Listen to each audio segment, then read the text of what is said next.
Jenna, and my issue that I'm dealing with is women's rights in Bhutan, along with Anna, who's not here. Women's rights have continuous issues not only in Bhutan, but all around the world. Whether it be sex trafficking, domestic violence, gender-based discrimination, and the list goes on. Being a feminist, I'm all about achieving equal political, economical, cultural, personal, and social rights for women. One of the biggest parts of this is seeking to establish equal opportunities for women in education and employment. In Bhutan, the major women's rights issues are trafficking of women, polygamy, domestic violence, illiteracy, exploitation in work and at home, gender-based discrimination, economic dependency, and limited access to workforce. There are many programs available in order to rehabilitate women after having been gone through sex trafficking or domestic violence, as well as vocational training centers for women who are unemployed. Recently, there has been some improvements in these areas. For example, more women are finding jobs rather than being a homebody.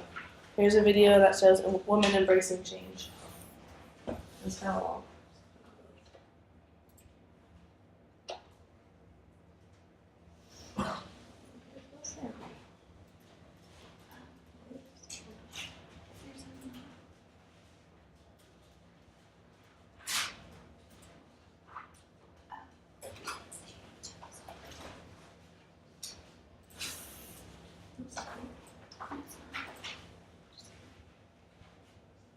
Cents a day.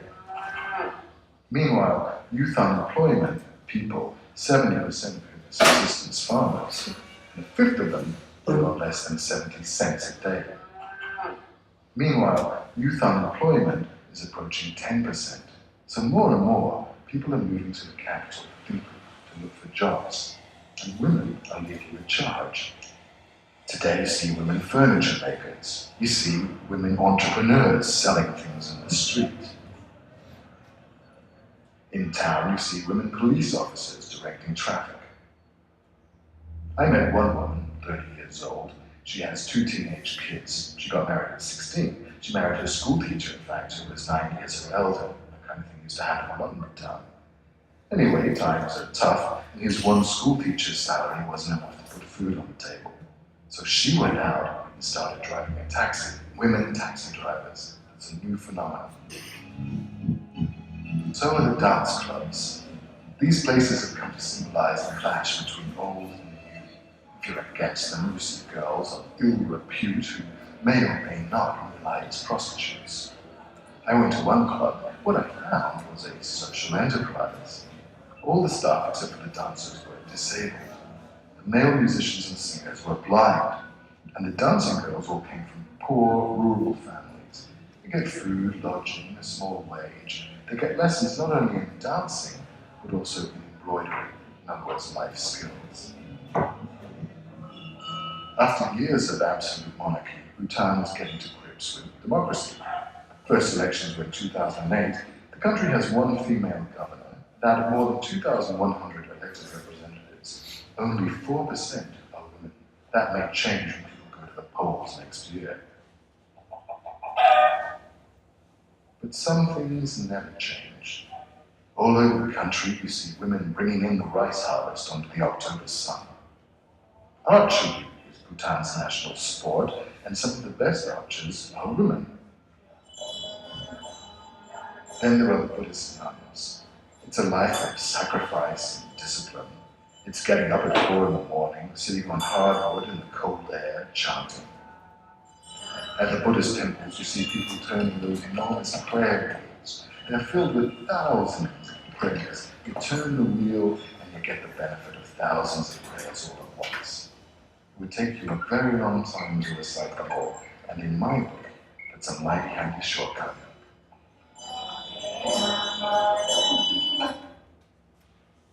Okay, so there's obviously some change happening. And after discovering that there are quite a few women's rights issues in Bhutan, it came to me that even though their gross national happiness is far more important than their gross national product, Bhutan is a happy country, but they do have the downfalls that every other country may have. Any questions?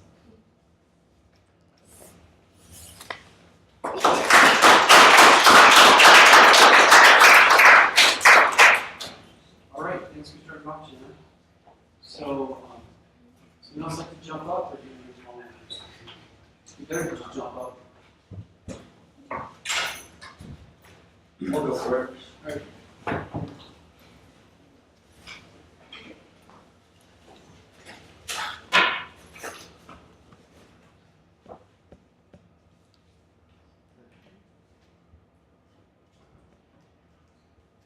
Am I good? Okay. My name is Evan, and I have the environment as my topic.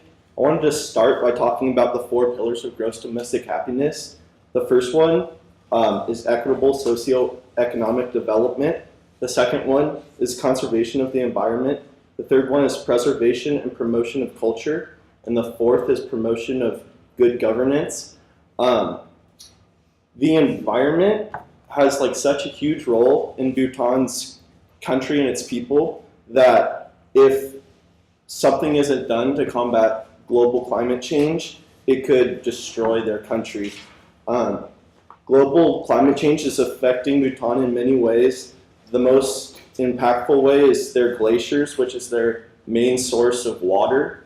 The glaciers, as they're melting, their rivers aren't flowing as full, and that could be detrimental to both the people who rely on it for drinking water and also for their economical income for the country. They sell hydroelectric power to India, and if they don't have flowing rivers, they won't be able to sell and make money. It's also, let's see. It's also, global climate change is also shifting precipitation patterns, which is making it harder for farmers to grow crops, and agriculture is the biggest industry in Bhutan. So if something doesn't change, it's going to be harder for people to grow food to eat. Pollution in India and China are worsening the water and air quality of the country. And and a report in 2011 said that carbon emissions have tripled from 1990 to 2000 in Bhutan. So there's definitely lots of things wrong there.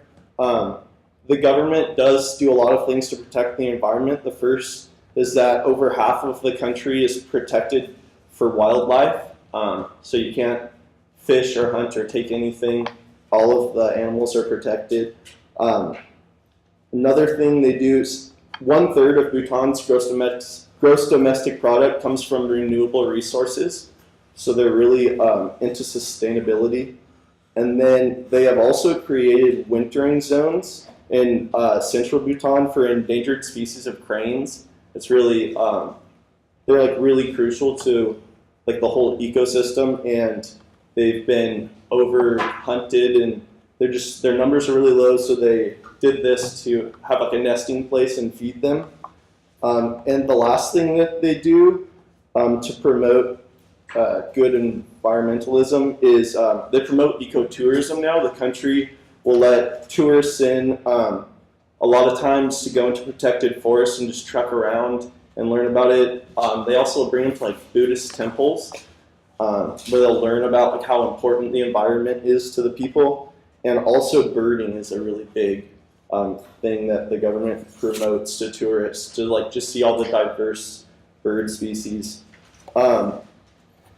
What can be done is Bhutan is doing a lot to protect the environment that is so sacred to them, but global climate change is a world issue, and if people around the world continue to live unsustainably, nations like Bhutan will suffer.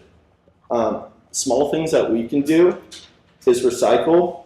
Don't support industries that pollute the country, like gasoline and like coal burning. Use your water efficiently because there's only a limited amount on the earth, and try to use green energy because if you don't, our actions can harm countries like Bhutan. Thank you.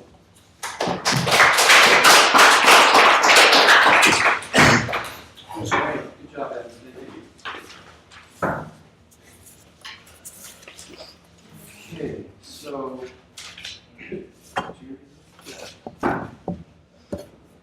We good?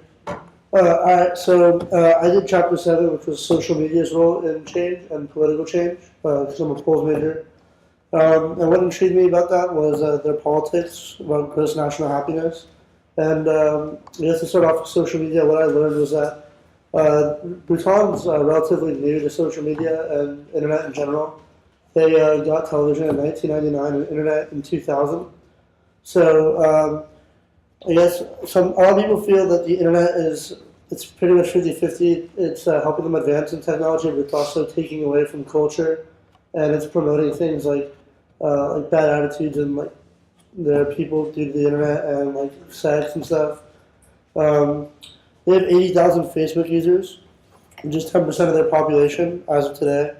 And then part of the problem with the internet there is that because Bhutan's landlocked, which means there's no coastline there. So because of like where they are, they don't have the best resources to be advanced in technology. And then the government is for social media. They feel that it will help them progress, but they also don't want to take away from the Bhutanese culture of like archery and like being content with where you are. Part of the help for that movement was, I guess we could go to politics, which was they went from a monarchy to a democracy in 2008 by King Jingmei Wangchuck, and yes, that was a big change because from 1970 to on, they were a constitutional monarchy. So what can be done about to help? I guess we can just hope that Bhutan maintains keeping their culture and at the same time learns how to progress and advance on. And that's pretty much it. So,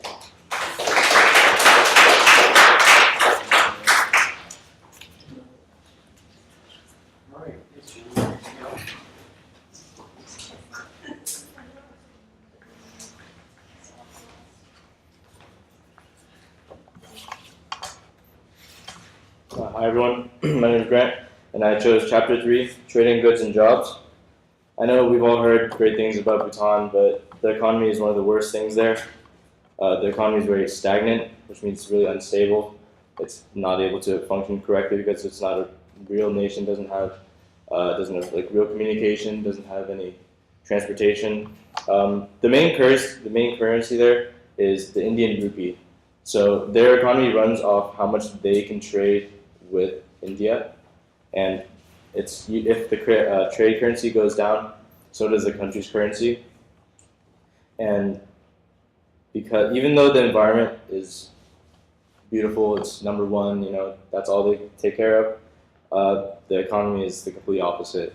The GDP per capita in 1961 was $51 a year, and now is $3,000 a year. Children unemployment is going up, which is good. Before, they would hire young kids, pay them very little. It's also related to how they were sent to work in sweatshops also. Gross national happiness, it is more important than GDP, but it does injure the country because they aren't allowed to really function correctly without the right amount of money. They focus too much on the environment, and when they do that, because they are trying to modernize Bhutan, they aren't allowed to purchase these new technologies that are coming up. So I think that all these negative statistics bring up a good point that even though it's a beautiful country, it's not able to function correctly because there isn't any. The way that it's modernizing, they want to bring as much technology as possible. They want to make it like any other nation, but they don't have enough money per person to really modernize it. Once again, it's landlocked. It doesn't have any access anywhere other than India trade. 100% of the crops there are grown organic, but most of their agricultural products are from India, which makes it still, again, it's for gross national happiness. It's not mainly for growing to sell, but it's growing for living, to live in Bhutan. And I think the main problem is modernization. Modernization is a big one because we're not sure which direction they're going to go. I'm sure if they soon modernize Bhutan, they're going to suffer because they aren't able to really get their communication, transportation. And I think what we can do is just wait. And we can't really, there isn't much we can really do. Modernization happens by itself. We can't really force anything on them, but it's just the way that it develops. That's all. Thank you.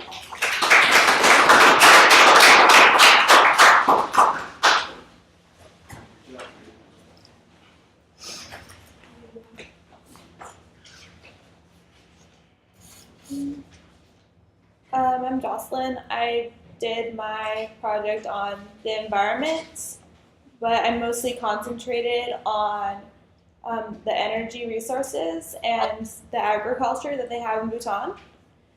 60% of their gross domestic products comes from hydropower because they have such flowing rivers, which are currently being depleted due to the glacier melting that's going on right now.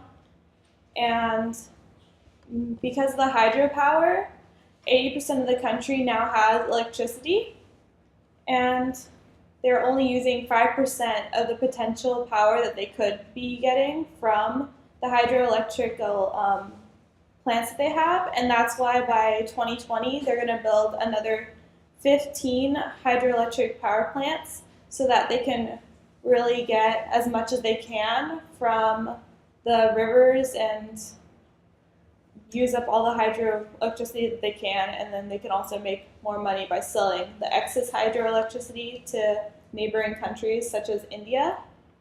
And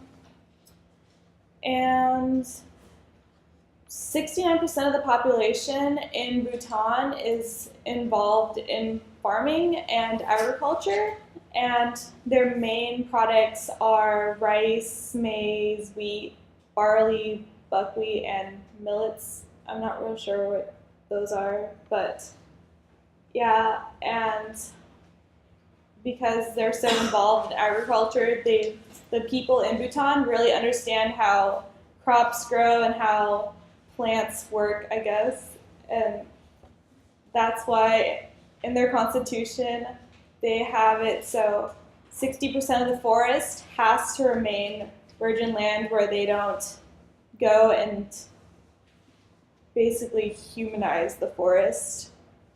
So because of that, 72% of like all of Bhutan is still natural grown forest that's stayed that way because people haven't gone and touched it and messed it up. And yeah, because Bhutan is so involved in the environment and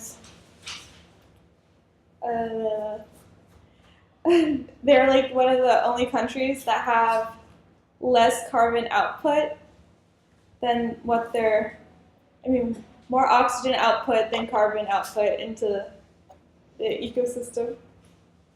And yeah, they also banned plastic bags in 1999 because of environmental hazards. And yeah.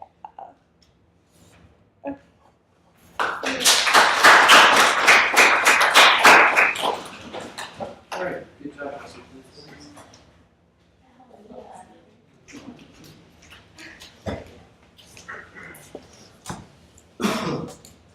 Okay, so I did chapter 9, which was fighting global disease, and I focused on traditional medicine in Bhutan. And I found a quote that actually kind of summarizes their traditional medical system really well. And it says, "If one meditates on the medicine of Buddha, one will eventually attain enlightenment. But in the meantime, will experience an increase in healing powers, both for oneself and others, and a decrease in physical and mental illness and suffering." So it just kind of like shows how big of a role culture plays in their medical system and healthcare. And that's what I want to talk about today. So we all know that Bhutan is known for their gross national happiness, but they're also known as the land of medicinal plants.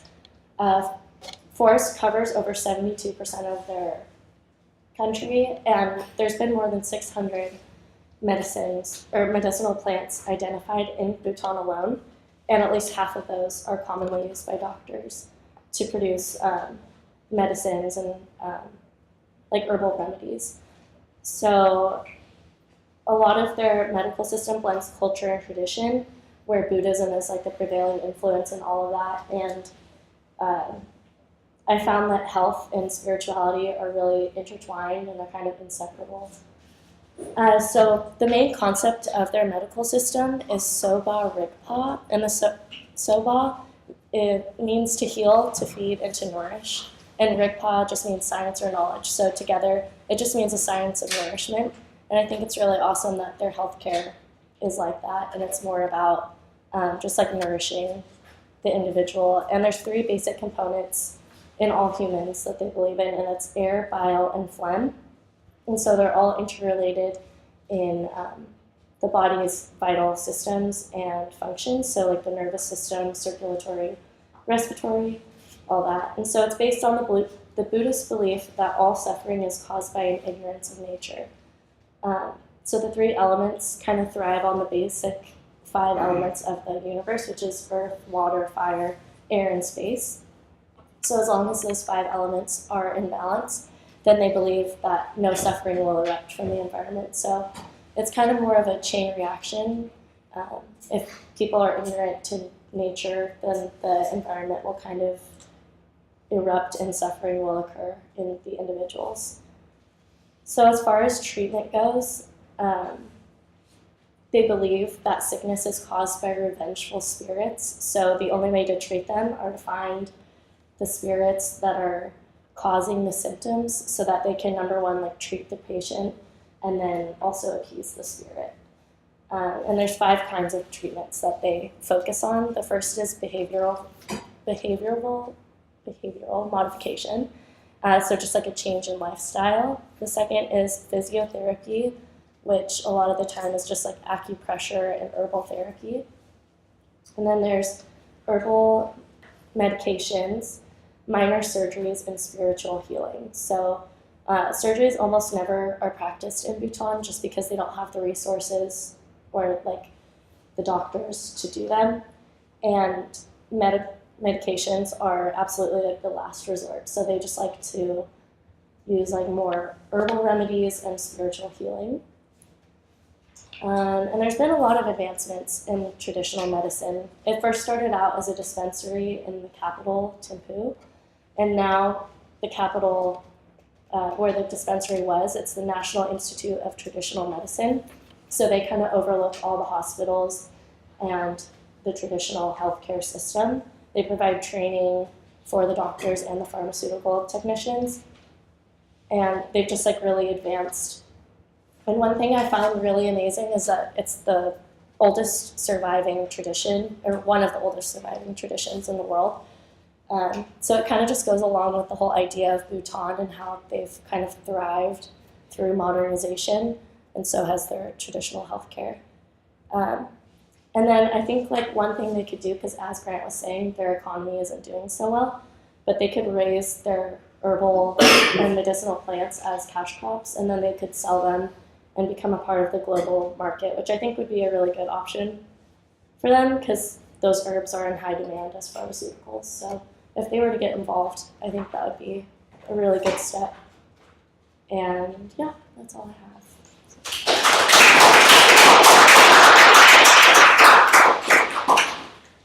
Great job.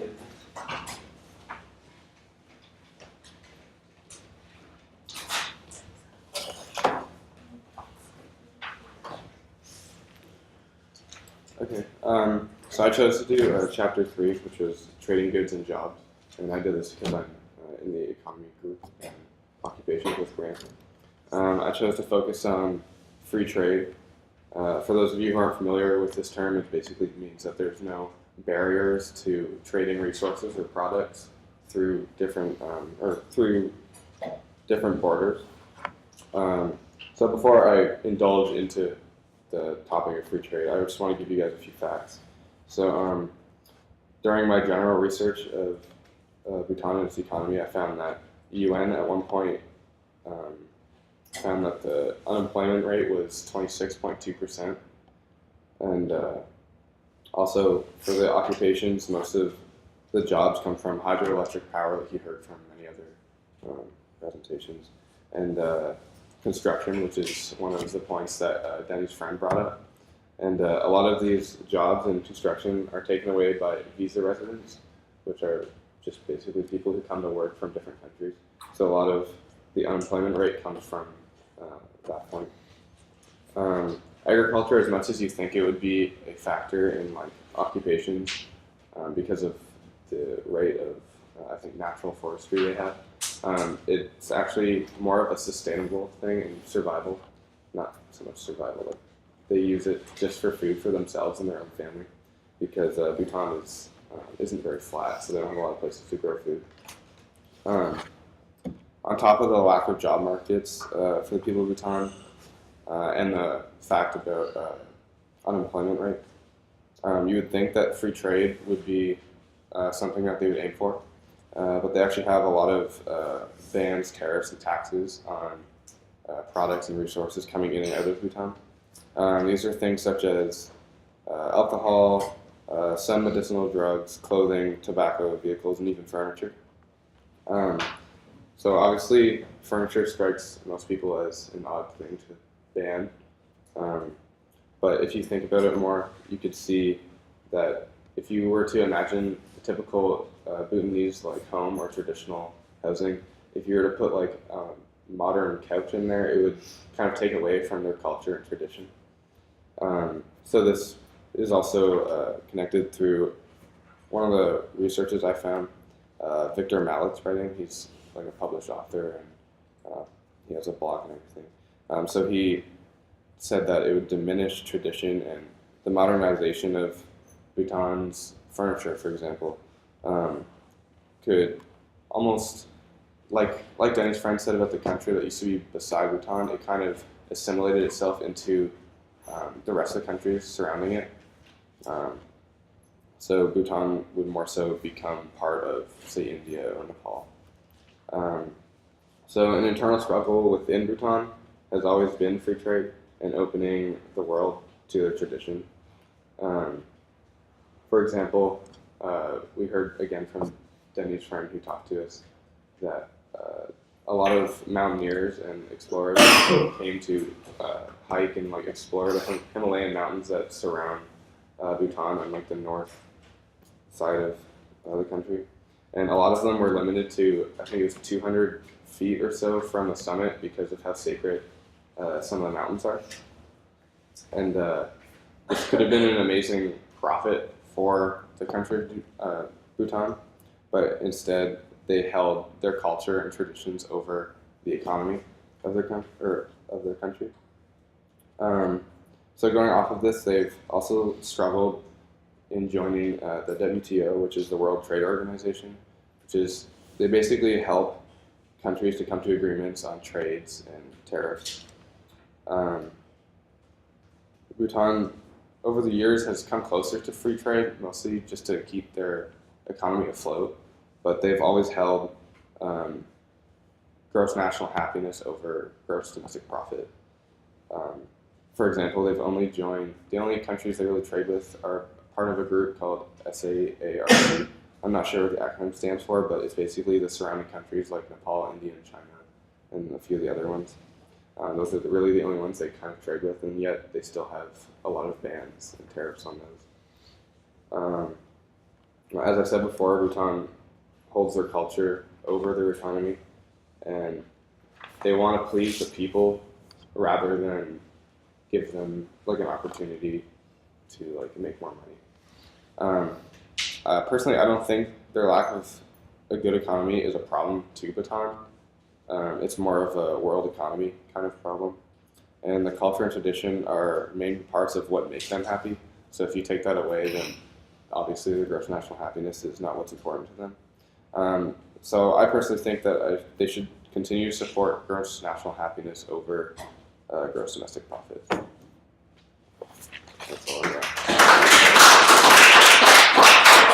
I'm going to give you a topic and take a few seconds to think about it, and then just tell how you're ready and we'll start. Should I give them a signal when it's like 50 seconds? You can get 50 seconds and then give it a minute. And when it comes to a minute, you can like stop dead in your tracks if you have something you need to say 50 seconds to finish up. Okay. Wrap So it up. your topic is my father's world. So anything you want to say about that? Alright, Good tell how we do. alright, I'm ready. My father's world is currently just a blur, I guess. All you guys know, my dad has leukemia, so he kind of has to balance between work, enjoying his life, and keeping his blood pressure down and calm. So my dad looks at everything with the glass half full. So it's kind of an inspiration, I guess, because literally everything that happens, my dad just sees it okay. Like anything I do, or my brother, or my mom.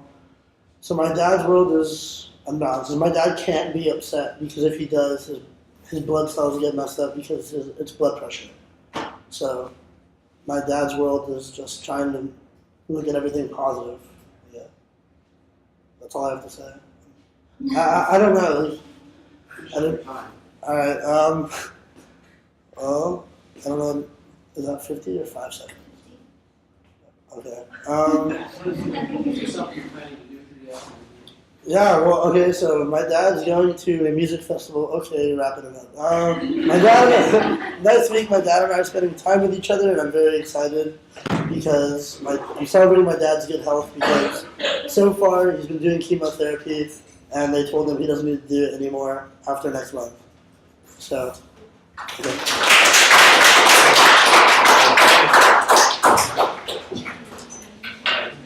Yeah. Okay, so this is 50. And Okay. This is 1 minute. Okay. He's a little too there.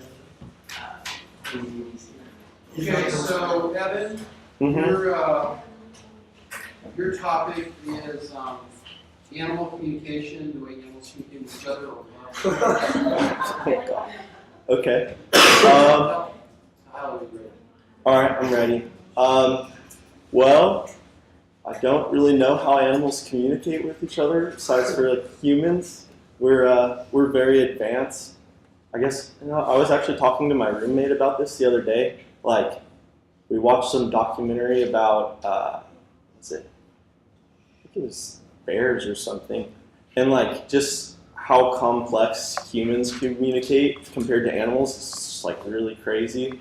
Like everything we do is so complex, and like you see, like when your dogs are barking at someone or something, it's weird to think about. I don't know. I'm just BSing that.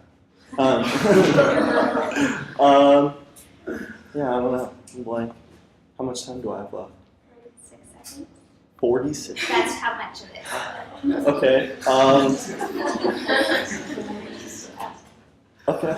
Whatever. No, I'm not fine. yet. Not yet. Oh my God. Okay. And now you can go. Okay. I have 3 dogs. I'm done.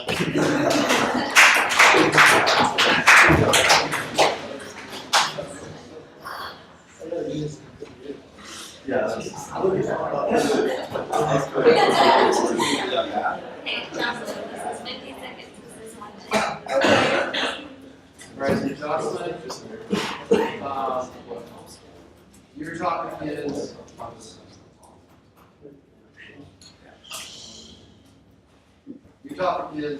my first appearance on stage and other experiences with theater.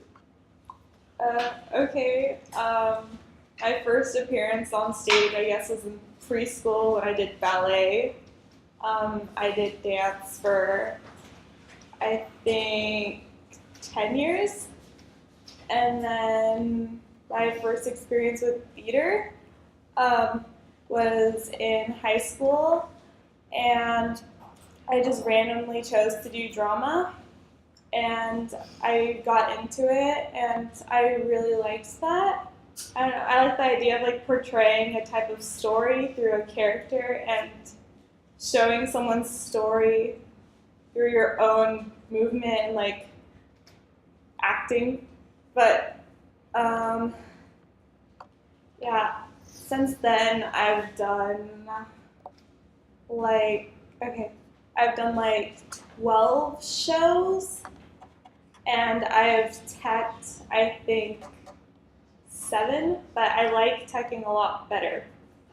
than being on stage.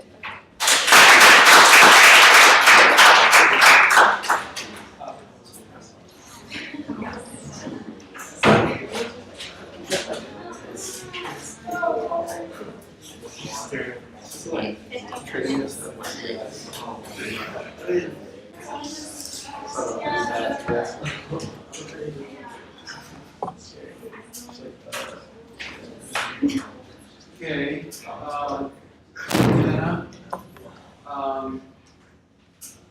your topic is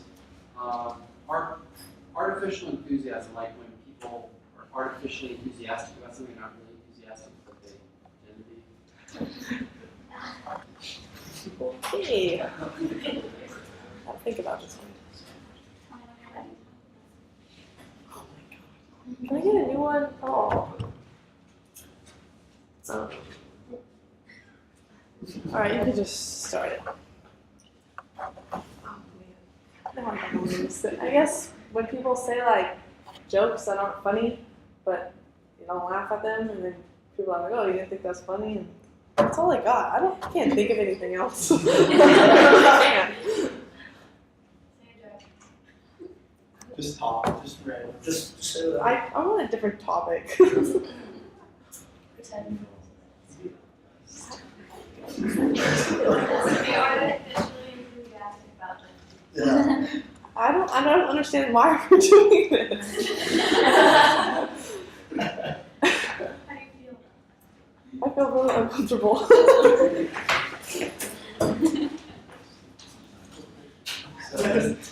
I'm just being enthusiastic about this because I don't know what else to do. So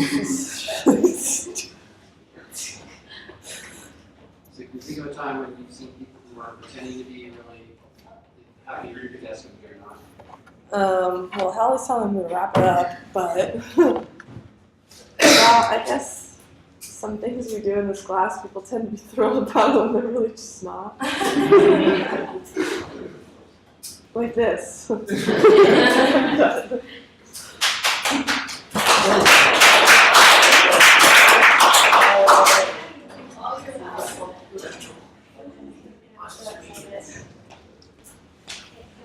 Yeah. Okay, and so your topic is like expressive hands, how people use their hands for expressing things.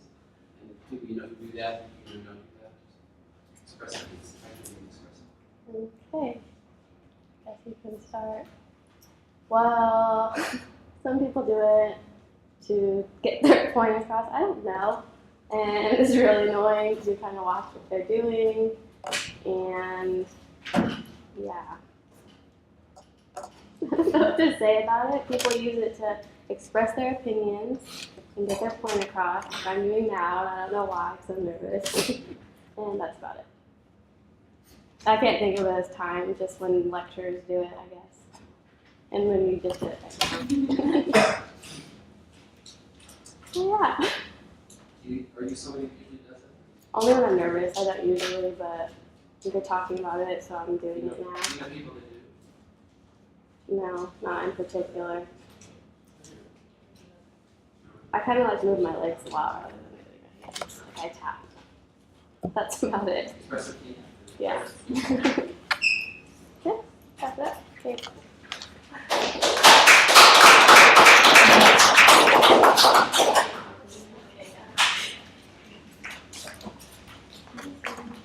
All right, yeah, so your topic is that well-dressed feeling. How do you feel when you're well-dressed? Oh, okay, yeah. So, well, I just really like, if this is on that topic, getting dressed up. Whenever you have a good outfit on, you just feel good. I know, like, for example, prom, when you get dressed up and take pictures, taking pictures is the best part. Like, I don't even want to go to prom by the time I'm done. I just kind of want to go, feel good, take pictures, and then be done with it. So, I don't know, it just feels really nice.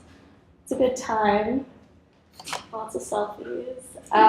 You just like present yourself better. You're more confident and excited. Right now, I love this shirt. So does Lolly. She said it's her favorite because it references Beyonce. So feeling pretty good. It's a good feeling. It's a good day. 10 seconds. Yeah. So I just feel good right now. And prom. And that's it.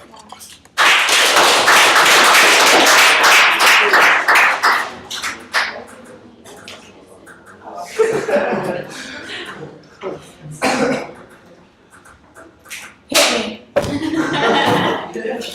All right, so Nicole, yours is an act of kindness. Either time you've done an act of kindness, or you've noticed someone else doing it, or just in general, the acts of kindness. I got a story. Alright, here we go. So I was coming back from my dad's. We had dinner. My brother was there. Both my brothers were there. Coming back, and I had $10 with me, so I had to go through a toll. You know the tolls on like the Benicia Bridge.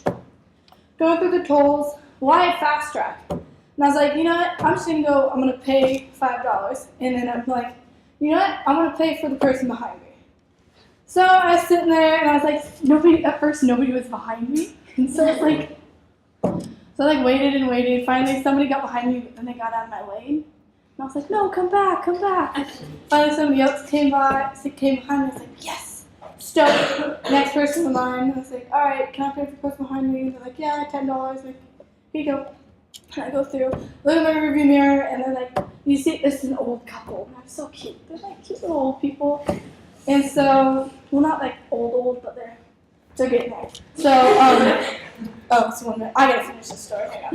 And then going by, I'm zooming in. I'm going fast, going like 70 miles an hour. These people come up next to me, going fast. They're going one way, I'm going the other. And then they're going up past me. They honk. They're waving. And they And I was like, bye. And they're bye. And we took our separate ways. So yes.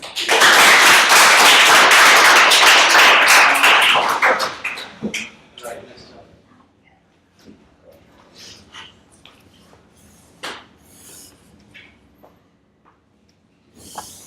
So, Grant, your topic is an act of courage. In your time, you did an act of courage, or you knew someone else that did, or what do you think of people who do courageous acts? I really am not a very courageous guy, personally. I never really see many acts of courage. I really never see them. I mean, I feel like things like acts of kindness, you see that a lot. Acts of courage, you don't really see it very much. I don't have any personal experiences with acts of courage, but I would say if I did ever see it, it would be amazing. It would be very, very courageous of him. That's all I have. I mean, I haven't seen anyone that has been courageous. I don't know. You usually don't really see it until like you go back and review it. You know. That's all I have. I don't really have much to say.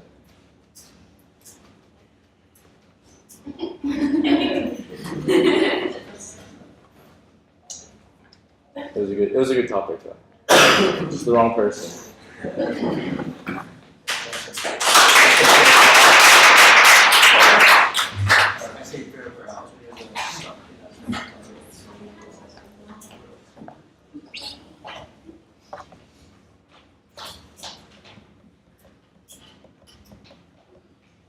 Okay, so Alex, your topic is a hero you have, somebody who's you look up to, Hero. hero, your family or out there in the world. Well, I guess I could start with my childhood hero, it was just when I was a little kid, all I wanted to do was grow up and be a soccer player. Like, for me, that was like the dream. So my hero was David Beckham, you know, just watching all the movies and all that. He had it all. He has, a pop star girlfriend and, kids. So he was definitely a hero of mine. My dad, I guess, would be a hero. He's doing work right now. He had to immigrate to America. That wasn't easy, so I guess he could be considered a hero of mine. And then, just Martin Luther King Jr., another hero. He's a good guy. Other than those are my top three. If I was going to expand it to a top five, probably Cesar Chavez, because he got us the day off yesterday. And Denny. So that's my top five.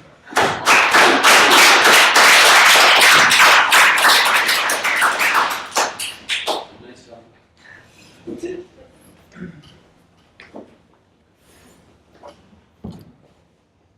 Okay, so if your topic is like automobiles, your cars, cars, trucks, Okay, I'm ready. I guess I've always been fascinated by automobiles, I guess, and vehicles.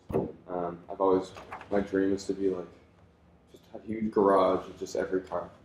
I could live in a shack and just have a bunch of cars.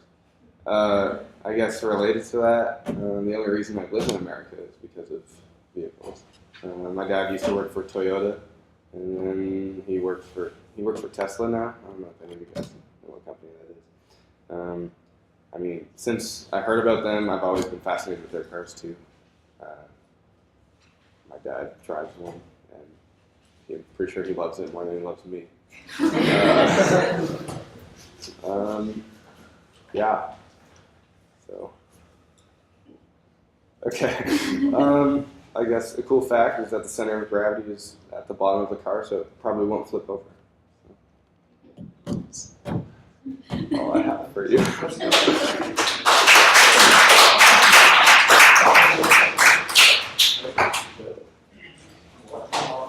Really?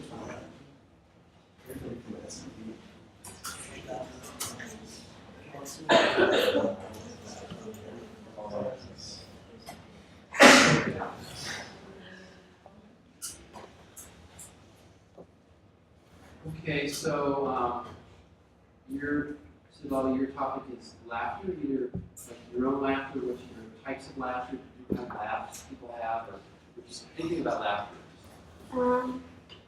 Some people have some weird laughs. Like laughs that make me laugh because they're just laughing, not because their jokes are funny. My brother has a weird laugh. He I don't know, he laughs like something's wrong with him. That's kind of sad. And I don't know, I like to laugh a lot, I guess. I mean, who doesn't? Kevin Hart makes me laugh. George Lopez used to make me laugh. He was funny back then, and then I don't know what's wrong with him now. And then, what else can I say? I like Leah's topic better. Okay, I'm done for the day.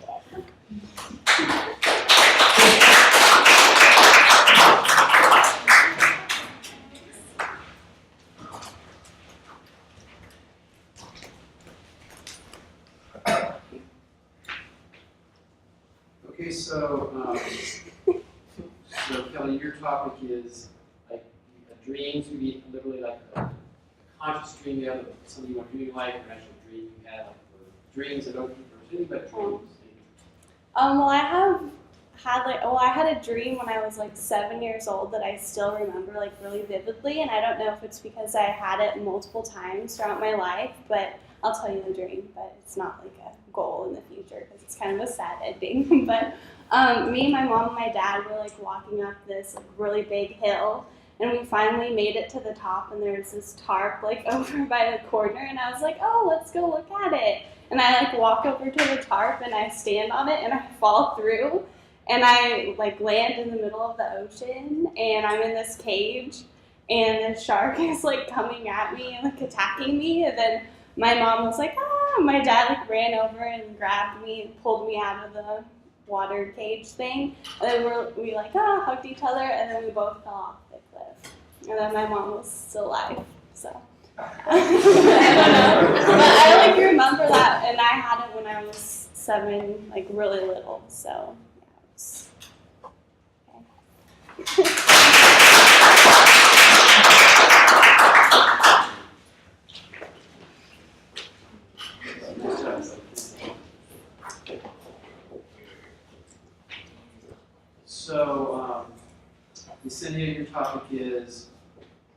discovering rural life, like living in a rural area versus living in a place, more of a citified place. So anything to do with rural life versus city life. Okay, well, I live in the middle of nowhere when I don't live here. It's literally, and it's about 2 hours from here, and it's toward the ocean. So, literally, my whole town consists of a school and some people, like some, like houses, and then there used to be a post office, but they closed it down. And the closest town is about 40 minutes away. It like depends where you live too. So like I moved closer. Now I'm 20 minutes away to like the nearest store.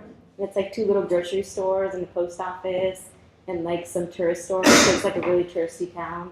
A lot of old people, you know, they go retire there. Yeah, a lot of trees. So like the air is fresher than like here. So like I feel like this air is kind of like nasty and polluted. Yeah, a lot of less buildings. So like if we have to come get groceries or something, you come to Santa Rosa. Okay.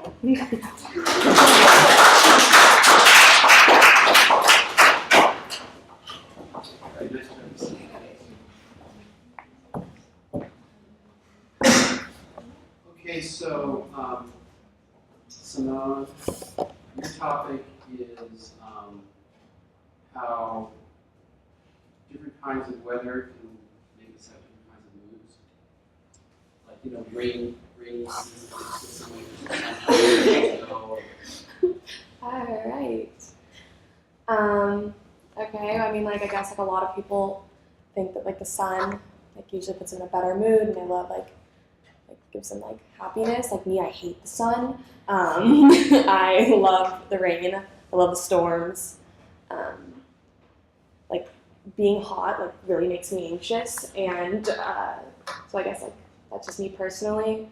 I think like raining is like really calm, and it's like when there's like a big storm, and like I guess like I used to live in Yosemite, so we would get like the biggest storms ever, and I wouldn't be able to like leave my house for like days, and I thought that was like so much fun. And I guess that's how it affects people, and just weird. Yeah, sun not my thing. Ow! Wow, this is a lot longer than. Yeah, guess that's about it. Yeah. Yeah. Okay. Woo.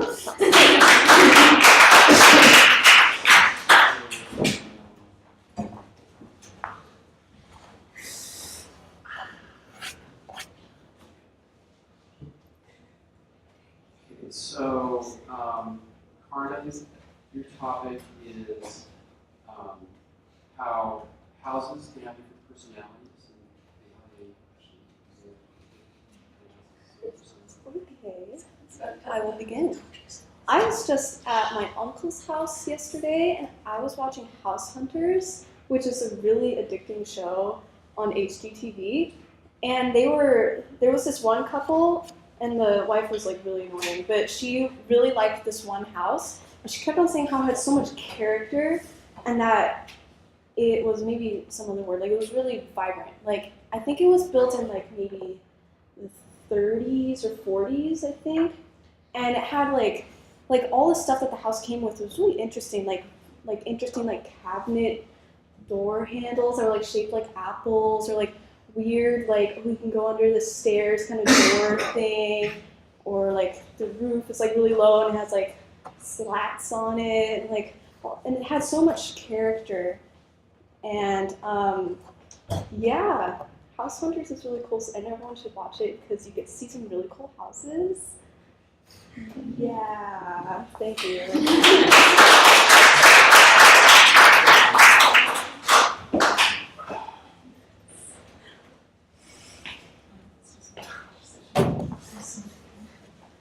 And so yours is on mooning, where like people moon.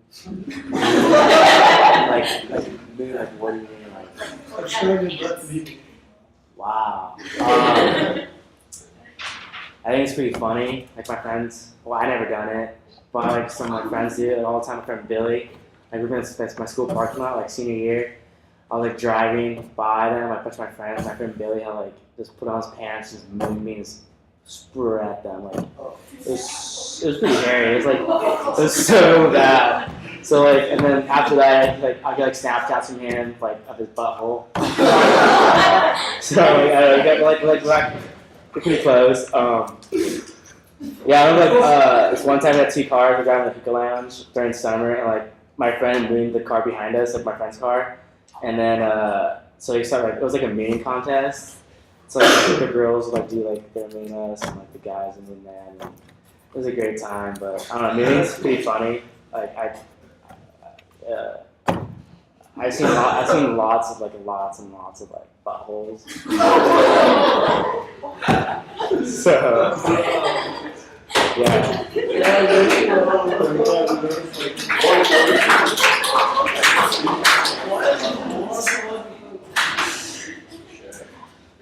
I'm picturing this and seeing them. Thanks for that.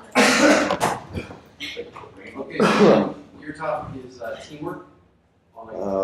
Teams and stuff. Yeah, teamwork, pretty important aspect for life. Like growing up, I played a lot of sports, so teamwork's a pretty big part of my life. So, I don't know, it's pretty necessary to get through obstacles together with other people. Communication's a big part of overcoming hardships. So, yeah, I mean, it's pretty straightforward. I mean, it's probably all I got on it, so,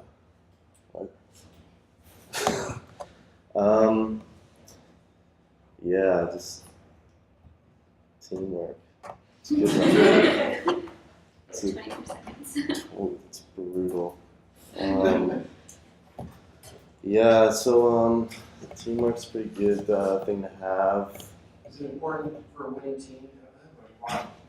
Yeah, well, it doesn't necessarily be a winning team. It could be a shitty team and have good teamwork. But like, if someone's always going to be better than you, it's just sometimes you just overcome things that are difficult with teamwork. So, yeah.